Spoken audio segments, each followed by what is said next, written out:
Liability, I hate to say it, but that's one of the first things that came to my mind, and you in mind. Well, the good news is that if you're injured by Amtrak, you can sue. And if you're injured by a derailment, you don't even have to prove that Amtrak was negligent. It is presumed that they were negligent because you were in their car and their car got off the rail. They're responsible. Correct. What are the limits? The bad news is there are limits. Now, the number is huge, but it will easily be eaten up in an accident of this nature. There's a cap of $200 million for all liability on a single accident.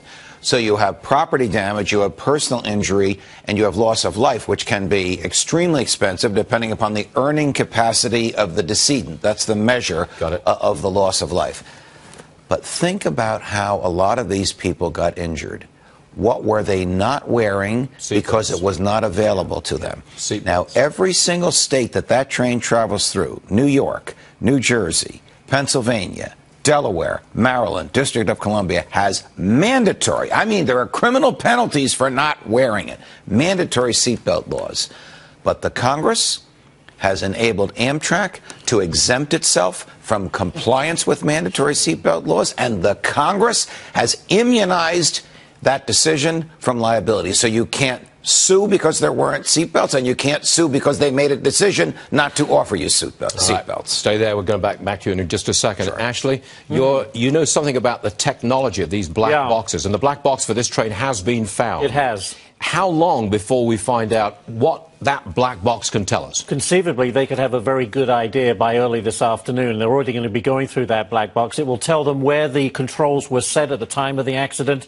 It will, of course, tell them what speed the train was doing into this rather sharp curve. It also has a forward-facing video recorder. They'll look at the video, too, right up until the time that the train went off the track. So that's going to really help. We should also point out the conductor survived. He has already been interviewed. Now, he may have some theory or will tell them things. They're not going to take his word for it. They're going to back it up by looking also at the track, the signals, the mechanics of the train. As I understand it, the accident took place just outside of Philadelphia. Yes. The train was moving. It approached full speed. It was going around, about to enter into a curve. Curve that goes to the left. And the passengers said it was like the train was slamming on the brakes. Yes. A big bang, a big crash, and then it happened. The first instinct here is it must have been going too fast to hit this curve, but don't necessarily believe that. Other experts have said, it could be a track issue here. We'll have to wait and see. But I don't know, they're not going to rush with the answer, that's for sure, but they could have a very good clue by sometime this afternoon. Mary, what's the issue with infrastructure?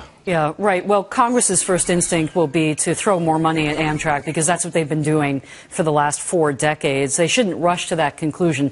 As Ashley said, we don't know what caused this crash. But, the question really is, if the infrastructure is deficient, who should pay for it? How do we prevent this from happening in the future? Would this be better infrastructure if it were privatized, Stuart?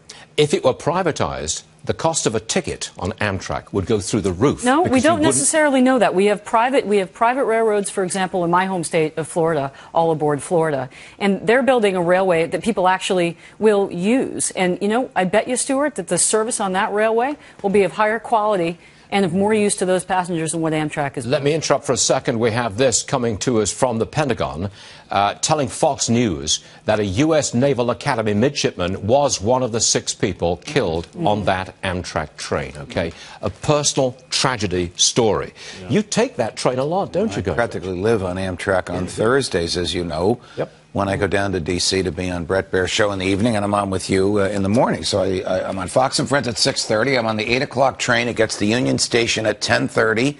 The Acela. It's comfortable. It's convenient. It's quiet. It's almost luxurious. You don't